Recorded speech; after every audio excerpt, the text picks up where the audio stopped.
Hey everyone, in this video we're going to take a look at chapter 15 from book 3 of Eutropius' account of the Second Punic War, specifically Hannibal, from his Breviarium. So at this point in the narrative, we've been talking about how the war, it's very up and down, right, in terms of the Roman perspective. In certain places they've been doing well, places like Macedonia, they had been doing pretty well in Spain. Sicily seems to be moving in the right direction, but you still have the threat of Hannibal, so Italy is still not going well.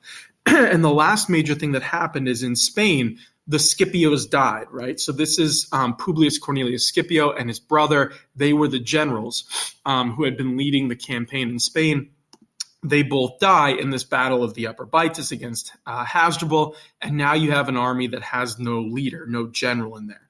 And this is where our narrative is going to start, because at this point, taking the command in Spain feels like kind of a fool's errand, right? There's not a ton of Roman generals who are really gung-ho to do it. But there is one man who really steps up and wants to take over that command, even though he is too young to do it. And that's the son, right? Publius Cornelius Scipio's son, and he's going to be known as Scipio Africanus. So Eutropius has set up this narrative to see how to show how things have been going pretty poorly over in Spain, but they're about to boost back up because you get this influx of a hero who, in a lot of ways, to the Romans, is a hero in the equivalent of Hannibal. And again, it kind of goes at that family battle that's been happening between the Scipios and the Barcas. This is the next phase of it, when you have the son kind of taking over a command and getting involved in the war. So that's where this story is going to pick up in chapter 15. It's almost entirely focused back on Spain. So we start with this. You have interia, so meanwhile, that's our transition word. So meanwhile, right, interia, ad Hispanias ubi ocissis duobis Scipionibus nullus Romanus dux erat, Publius Cornelius Scipio mitator, filius Publius Scipionis, ... right? So we'll just take the first part of this sentence. So you have meanwhile, right? We have to the Spains, right? It's always plural because they're referring again, Eutropius is referring to the two provinces of Spain that were there in his time, right? Sort of nearer and further Spain. So he uses that more contemporary terminology, right? His term, to talk about something in the past. Even though at this time period it didn't have the name of the Spains, but that's why it's plural here. You can just say Spain. So it's to Spain where, ubi. Then we have the ablative absolute. So you can translate this as with the two Scipios having been killed. Ocissis is your participle of them, being dead. And then you have the two ablative nouns with duobis, or rather the one ablative noun with Scipionibus and the adjective going with it, also ablative, duobis, right? So with both of the Scipios having been killed, or I might say where, with both Scipios having been killed, there was nullus Romanus dux. There was no Roman general. So this is what Eutropius is talking about, where previously he had said that the army was intact, integer, but they just didn't have a general. So they're leaderless, but the army is still there. So what happens? Publius Cornelius Scipio metuntor, right? Publius Cornelius Scipio, this is the son who will later be called Scipio Africanus. He is sent ad Hispanias to Spain, right? So if you put this all together, it's saying, meanwhile, right, Scipio is sent to Spain, where, with the two Scipios having been killed, there was no Roman general. Remember, the ablative absolute is coming before the main verb. So it's a quick way of telling you something that happened before, right? There was no general, no Roman general. It's because these two Scipios were killed, right? That's the battle we referenced in the previous chapter. And now we have a description of Scipio. He's Scipio, filius Publius Scipionis, right? It's talking about he's the son, right? Genitive of Publius Scipio, meaning the one who had died, right? This is his son. And then the sentence continues. You have Publius Scipio qui ibidem bellum gesserat annos natus quator et vigenti vir Romanorum omnium et sua aetate et posteriore tempore fere primus. So it's the son of Scipio who, meaning the father, who had waged war, bellum gesserat, right? Gesserat is the pluperfect tense, who had waged war, ibidem, in the same place. It's saying, or Eutropius is trying to tell you that even though their names are the same, it's the son of the guy who had just been fighting in Spain, right? The one we've been tracking for a couple chapters now. So it's his son. And then we have another description of Scipio here. You have annos natus quatuor et viginti. You have the perfect passive participle there. So having lived, you might say, or having been born, depending on how you want to translate that. But it's telling you how old he is, right, is really what it's getting at. So having been born for, quatuor, 4, et viginti, 20. So for 24 years, annos is your duration accusative there. So it's saying he's 24 years old, and he's described as a vir primus, right? So sort of the first man. But even if you held off on primus, you're saying the man of all the Romans, Romanorum omnium, of all the Romans. Then you have the correlatives here, both and. So both in his own time, sua aetate, and in later time, posteriore tempore, right? There's the comparative. So in later time, he was almost the first, right? Meaning he is a famous man. The primus here is talking about how famous he is, basically, right? The first among all these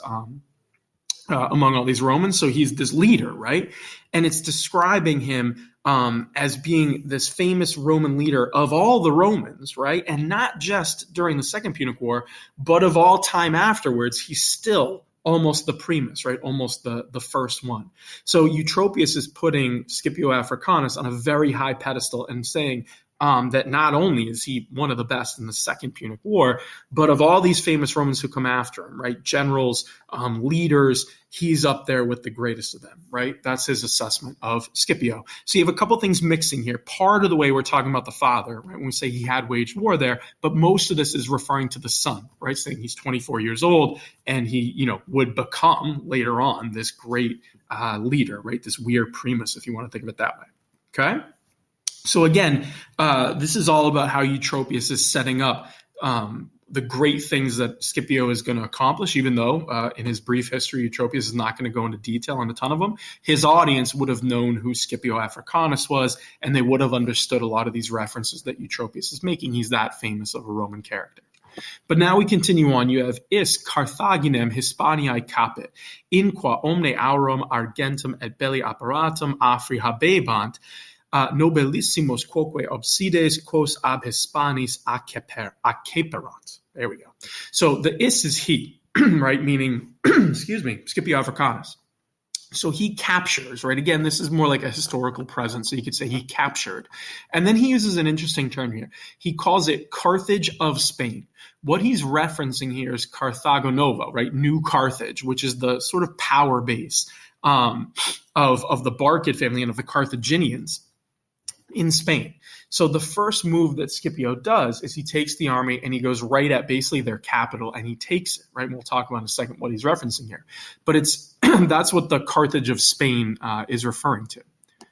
And he says, in which, in qua, right? Meaning in that city, the subject is down a little further. Afri, the Africans, the Carthaginians had, and notice how it's imperfect. It's that sort of continuous action, right? They were having, almost is the idea.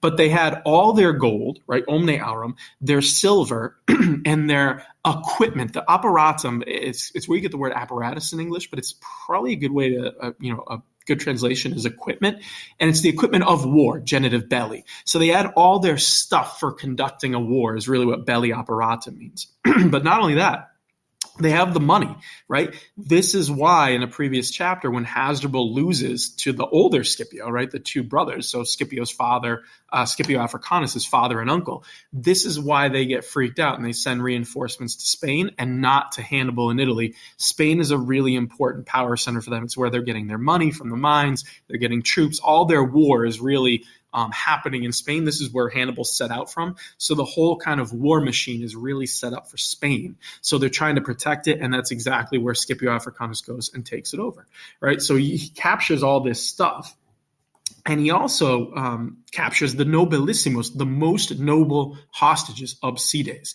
So you have quoque also. So he also kind of captured the most noble hostages, but these are not Carthaginians. In the next line, he's going to explain who they are. You have this relative clause of which, right, quos, or who, you might say, they had accepted acceperant from the Spains, right, from Spain. So what it's saying here is it's still talking about the Carthaginians. It's not just that they have all their stuff here, but they had a lot of noble hostages there from the Spanish tribes. And this is an interesting side note because part of what you'll read if you dive into this is the tribes of Spain were not Carthaginian, right? They were Spanish. And they didn't necessarily love the Carthaginians, but a lot of them did ally either through force or through treaties. They allied with Hannibal, and they joined him on his campaign. But the thing you would do in ancient times to make sure that a group you've made an alliance with stays true to that alliance, you would take some of their sons or famous nobles hostage. And the threat there is that if this tribe were to act up, we would kill the hostages. So Scipio Africanus, when he takes New Carthage, he runs into these nobles, right? These hostages, and you're going to see later on what he does with them is actually pretty clever. So he gets a lot of stuff. He gets a lot of gold, silver, war stuff, right? The equipment of war. He finds these hostages that the Carthaginians had taken from the people of Spain, and now he's in a really good position. And again, the event that we're referencing here is the Siege of Carthago Nova, right, which is 209 BCE. So this is a really interesting event that I would encourage you to look up. It has this clever attack by Scipio where he understands that when the wind comes in, the lagoon kind of drains out. So Carthago Nova is surrounded by water, and so there's really only one land attack you can make. It's on to the east, right on this map. So he's attacking from the sea, trying to attack from the land, and there's this great scene where he waits for low tide. The wind comes in, the tide goes out, and now he attacks from the north. He's able to bring troops where the Carthaginians are not expecting it, and this makes him seem kind of magical to his troops. So it's worth looking into. This is the event that Eutropius is referencing. Then we continue. You have Magonem etiam fratrum Hannibalis ibidem capit quem Romam cum aliis mitit Romae ingens laetitia post hunc nuntium fuit. So here we have an interesting piece of the story from Eutropius because it feels like he's getting confused on a few things. But what he writes is, Capet he captured in the same place, Ibidem, meaning in Carthago Nova. He captured Mago, right? We've heard that name before. Etia means also. So he also captured Mago, the brother of Hannibal, Fracem Hannibalis. So we've heard this name before. It's sort of the third brother who was leading armies with Hasdrubal in Spain. And now we're saying that he gets captured, right? And it's Mago, quem, meaning Mago, whom he sent, meaning Scipio Africanus sent Romam to Rome, cum aliis, with the others, meaning with the other captives. This is interesting because it feels like Eutropius is getting confused here. From what we know, right, and I think I'm remembering this correctly, Mago is not captured here, so I'm not sure what Eutropius is referring to, if there was another general named Mago, or if he just got confused, but I don't think this is a true event. And Mago, the brother of Hannibal, is not captured here. If anyone wants to look that up and let me know, feel free to put it in the comments, but I think this is a mistake by Eutropius, and this is not actually what happened, okay? But it's what he wrote here. So in Eutropius's mind, hundreds of years later, he's thinking that Scipio also gets Mago, even though I'm pretty sure Mago goes on to fight in a bunch of other battles, so he wouldn't have been captured. But either way, the last line is probably very true. When you have Romae, this is locative, so in Rome, there was, fuit, in ingens laetitia, a huge joy or rejoicing, right? They're very happy. Post hunc nuntium, after this news, right? Nuntium can mean messenger. It could also mean like message or announcement. So after this announcement, there was a lot of joy in Rome, a huge joy. So Eutropius is making a point of showing the morale of the Romans is really boosted by what Scipio Africanus is doing here, because Spain was really starting to feel like a disaster.